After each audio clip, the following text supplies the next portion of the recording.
perempuan, seks, sastra.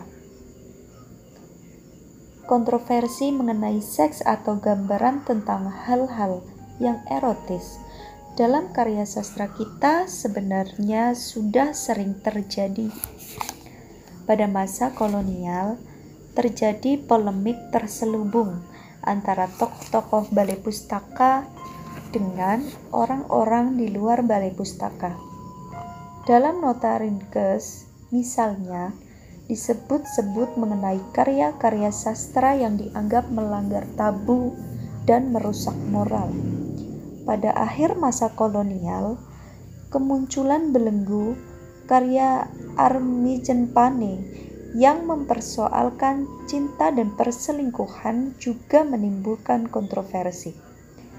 Pada akhir 1960-an, terjadi diskusi panjang mengenai novel Motigon Puisi sejak trilogi Bibi Marsiti yang dianggap mengandung banyak unsur pornografi.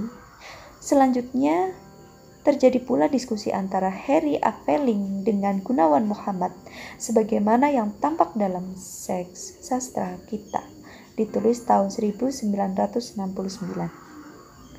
Seperti pernah diungkapkan oleh kritikus sastra Faruk Hatte melalui sebuah tulisan berjudul Seks dan Politik dalam Sastra Indonesia tahun 2003 dalam Seks Sastra Kita, Gunawan Muhammad melihat ada 3 pola sikap dalam karya sastra Indonesia terhadap persoalan seks dan cara penggambaran seks.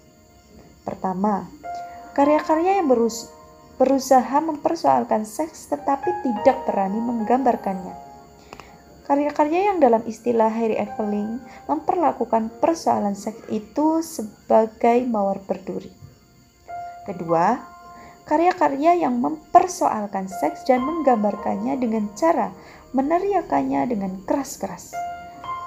Karya-karya yang demikianlah yang mungkin digolongkan sebagai karya-karya pornografi yang menggambarkan peristiwa erotis secara eksplisit. Ketiga, karya-karya yang mempersoalkan seks sebagai bagian dari kehidupan manusia yang wajar dan menggambarkannya secara wajar pula, antara lain seperti yang tersirat dalam cerpen-cerpen awal Umar Khayyam dan puisi-puisi Sitor Situmorang. Pada waktu novel Ayu Utami, Saman, terjadi pula kontroversi.